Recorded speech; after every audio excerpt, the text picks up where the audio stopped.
नमस्कार दोस्तों, मेरा नाम है राहुल और ISPCS पाठशाला आप सभी का स्वागत है। दोस्तों, बहुत दिनों बाद मैं फिर से निमोनिक्स की जो सीरीज़ थी अपनी वो स्टार्ट करने वाला हूँ। मैंने इसका पार्ट 1 पार्ट 2 बना दिया है, आप उसको जाके मेरे डिस्क्रिप्शन बॉक्स में देख सकते हैं। इस वीडियो की बहुत डिमांड आ रही थी क्योंकि ये बहुत ही हाई यील्डिंग टॉपिक्स है।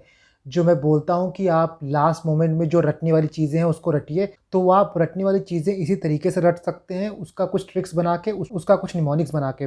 और ये जो वीडियो होने वाली है वो हाईली इंपॉर्टेंट है और मैं आपको ये श्योर शॉट बता देता हूँ कि जो मैं निमोनिक्स की वीडियो बना रहा हूँ, जो आपको ट्रिक्स बता रहा हूँ, उसको आप अगर से याद कर लेंगे, अच्छे से बाय हार्ट लर्न कर लेंगे, तो आपको एग्ज़ाम में कम से कम 5 से 10 नंबर का फ़ायदा ज़रूर होगा और इसमें टाइम जो है वो बहुत ही मिनिमम लगेगा। आप एक बार वीडियो देख लीजिए और अगली बार आप सिर्फ उसको रीड कर लीजिए और आप गुड टू गो हैं, आप ईज़िली चीज़ों को रिमेंबर कर पाएँगे।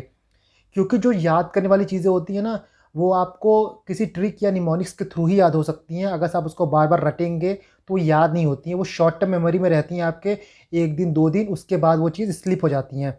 तो इसीलिए चीज़ों को या तो आप पिक्टोरियल फॉर्म में याद करिए या तो उसका निमोनिक्स बना के याद करिए, तो वो आपके लॉन्ग टर्म मेमोरी में रहेंगी और एग्ज़ाम में आपको उसका बहुत फ़ायदा होगा। और यही सब ट्रिक अप्लाई करके यही सब निमोनिक्स मैंने कलेक्ट किया है अपने प्रिपरेशन के फ़ेज़ में, जो मैं आप तक ला रहा हूँ।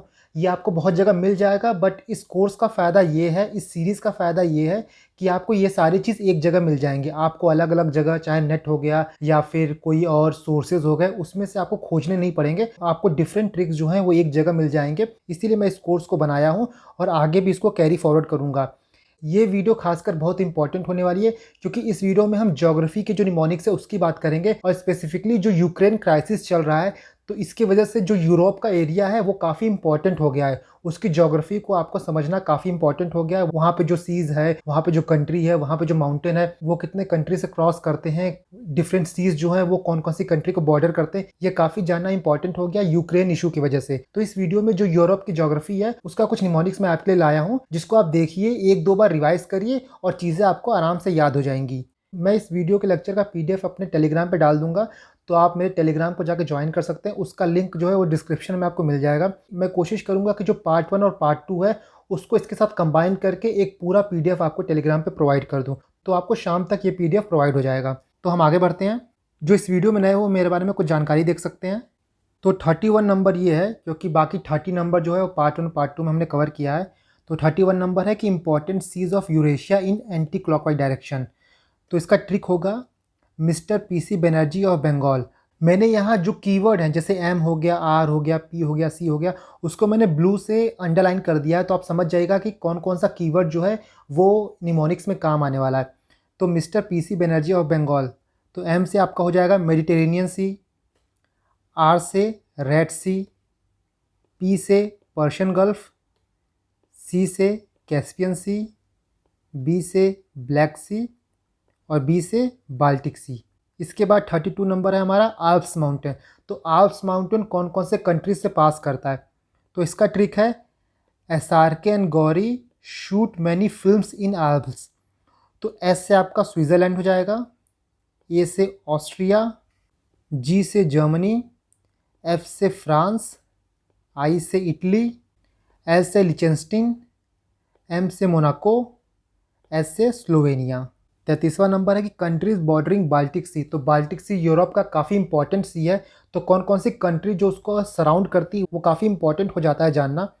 तो इसका ट्रिक है route Germany sell Poland and Finland. जैसा आप जानते हैं कि वर्ल्ड वॉर 2 के टाइम पे जर्मनी जो था वो काफ़ी अग्रेसिव था, तो उससे आप याद कर सकते हैं route Germany sell Poland and Finland. तो आपका आर हो जाएगा रशिया, डी से डेनमार्क, जी से जर्मनी, जर्मनी यहाँ दिया ही हुआ है, एस से आपका स्वीडन, ई से एस्टोनिया, एल से लाटविया, एल से लिथुवेनिया, पी से पोलैंड आपका था ही और एफ से फिनलैंड। इसके बाद आपका 34 नंबर है एड्रियाटिक सी। तो कौन कौन सी कंट्री जो है वो एड्रियाटिक सी को सराउंड करती हैं। तो इसका ट्रिक काफ़ी इजी है, आप याद कर सकते हैं इस तरह कि एड्रियाटिक सी में काफ़ी पॉल्यूशन है, तो उसके लिए कुछ बेसिक मटेरियल चाहिए जो कि उसकी पॉल्यूशन को न्यूट्रल कर दें। तो आप यहाँ से ट्रिक याद कर सकते हैं कि Adriatic Sea needs basic material to get neutral. तो यहाँ एड्रियाटिक सी से आपको याद रहेगा कि एड्रियाटिक सी की बात कर रहे हैं। बाकी बेसिक मटेरियल में आपका बी से हो जाएगा बोस्निया, ए से हो जाएगा अल्बानिया, एस से हो जाएगा स्लोवेनिया, आई से इटली, सी से क्रोएशिया और एम से मॉन्टेनेग्रो। तो आई होप आपको समझ में आ रहा होगा और काफ़ी इजी लग रहा होगा चीज़ें। यही चीज़ आप रटने बैठेंगे तो ज़िंदगी में आपको याद नहीं होगा। इसके बाद हम देखते हैं कंट्रीज़ बॉर्डरिंग विक्टोरिया लेक। तो काफ़ी इंपॉर्टेंट लेक है ये अफ्रीका का। तो कौन कौन सी कंट्री जो बॉर्डर करती हैं विक्टोरिया लेक को, उसका ट्रिक है कुत्ता। आप इसको ऐसे याद कर सकते हैं कि अफ्रीका में बहुत सी जगह ऐसे हैं जहाँ पे डॉग्स को खाया जाता है, तो वहाँ से आप याद कर सकते हैं कुत्ता। तो के से हो जाएगा केन्या, यू से हो जाएगा युगांडा और टी ए से हो जाएगा तंजानिया। इसके बाद आपका 36 नंबर है 5 ओशन ऑफ द वर्ल्ड। देखिए सबको ये पता है कि 5 ओशन कौन कौन से हैं, लेकिन कन्फ्यूज़न वहाँ होती है कि जब क्वेश्चन पूछ लेता है कि लार्जेस्ट टू स्मॉलेस्ट बताइए या फिर स्मॉलेस्ट टू लार्जेस्ट बताइए ओशन, तो वहाँ पे हो जाती है कन्फ्यूज़न कि पैसिफिक बड़ा है, क्या अटलांटिक बड़ा है कि इंडियन बड़ा है। तो उसका ये ट्रिक है लार्जेस्ट टू स्मॉलेस्ट के लिए। तो आपका ट्रिक हो जाएगा पैसा, पी से पैसिफिक, ए से अटलांटिक, आई से इंडियन, एस से सदर्न ओशियन, सदर्न ओशियन को हम अंटार्कटिक ओशियन भी कहते हैं, और ए से हो जाएगा आर्टिक। तो पैसिफिक ओशियन जो है वो सबसे बड़ा है और आर्टिक ओशियन जो है वो सबसे स्मॉलेस्ट है। मैं इस वीडियो को ज़्यादा लंबा नहीं खींचना चाहता हूँ, इसलिए मैंने इसमें 10 सेट ऑफ निमोनिक्स को रखा है। अगर से इस वीडियो में आपका और रिस्पांस मिलेगा, काफ़ी अच्छा रिस्पांस मिलेगा, तो मैं इस सीरीज़ को आगे कंटिन्यू करूँगा। तो अगर से आपको ये सीरीज़ पसंद आती है तो आप चैनल को सब्सक्राइब कर सकते हैं, इस वीडियो को लाइक करिए और शेयर करिए ताकि काफ़ी लोगों को हेल्प मिल सके। और आप कमेंट में बता सकते हैं कि आपको इसमें क्या पसंद आया, और इसके बाद अगर से आपके पास भी कोई निमोनिक्स है कुछ चीज़ों को लेके, तो आप कमेंट करिए, मैं अगले वीडियो में उसको इंक्लूड करूँगा। तो चलिए आगे बढ़ते हैं। इसके बाद आपका 37 नंबर है कि इंपॉर्टेंट फोल्ड माउंटेन्स। तो जैसा आपको पता होगा कि माउंटेन्स के कई टाइप्स होते हैं, ब्लॉक माउंटेन, फोल्ड माउंटेन्स। तो बहुत बार पूछा गया एग्जाम में कि कौन कौन से माउंटेन्स जो हैं वो कि फोल्ड माउंटेन्स है। तो इसका ट्रिक है आपका URA हिमालय। ठीक है, काफ़ी ईजी ट्रिक है। तो यू से हो जाएगा यूरल माउंटेन्स, ए से हो जाएगा आपका आल्प्स, आर से हो जाएगा रॉकी, ए से हो जाएगा एंडीज़ और आपका एस से हिमालयस तो है ही। तो आप देख रहे होंगे कि चीज़ें कितनी इजी हैं, और अगर से आप 2-3 बार इस चीज़ को रिवाइज़ करेंगे तो आराम से आपके दिमाग में बैठ जाएगा। यही रीज़न है कि इसको मैंने लास्ट में रखा है, क्योंकि एग्ज़ाम में डायरेक्ट क्वेश्चन इससे आते हैं। और इवन जो ट्रिक मैं आपको बता रहा हूँ ये प्रीवियस ईयर क्वेश्चन से ही रिलेटेड है। प्रीवियस ईयर क्वेश्चन में कई बार ये आ चुके हैं, उन्हीं से मैंने उठा के ये ट्रिक बनाया है, ताकि एग्ज़ाम में जब डायरेक्ट क्वेश्चन इसके आएँ तो आपके सॉल्व हों। आप कोई चीज़ पढ़ रहे हो तो इस मोटिवेशन से पढ़ें कि हाँ इससे क्वेश्चन आएगा। मेरा हमेशा वही टारगेट रहता है कि कोई भी आपको रिसोर्सेज बताऊं तो वो पिन पॉइंटेड रहे, सिर्फ हवा में ये ना रहे कि ये भी पढ़ लो वो भी पढ़ लो, क्योंकि उसका कोई फ़ायदा होता नहीं है। ये प्रिपरेशन जो है वो समुद्र है, लेकिन आपको समुद्र में खोना नहीं है। उसमें आपको जो इंपॉर्टेंट चीज़ें हैं उसको निकाल के, उसको पढ़ के और ईजिली एग्ज़ाम को क्लियर करना है। इसके बाद 38वां नंबर है कि प्राइम मेरिडियन कंट्रीज़। तो बहुत इंपॉर्टेंट है ये, कई बार क्वेश्चन में पूछा जा चुका है कि कौन कौन सी कंट्रीज़ है जहाँ से प्राइम मेरिडियन पास होता है। तो इसका ट्रिक है विनोद गॉट फेमस।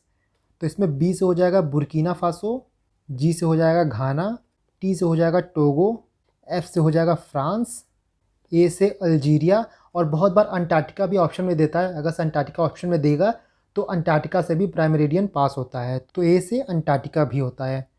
एम से माली और यू से यूके। अगर से यूके दिया रहेगा पेपर में तो आप यूके टिक करेंगे, और इंग्लैंड दिया रहेगा तो आप इंग्लैंड टिक करेंगे। तो यू से यूके भी हो सकता है और उससे आप इंग्लैंड भी समझ सकते हैं। इसके बाद जो 39 नंबर है वो है 5 प्रिंसिपल ऑर्गन ऑफ यूएनओ। जैसा आप जानते हैं यूएनओ के 5 प्रिंसिपल ऑर्गन है।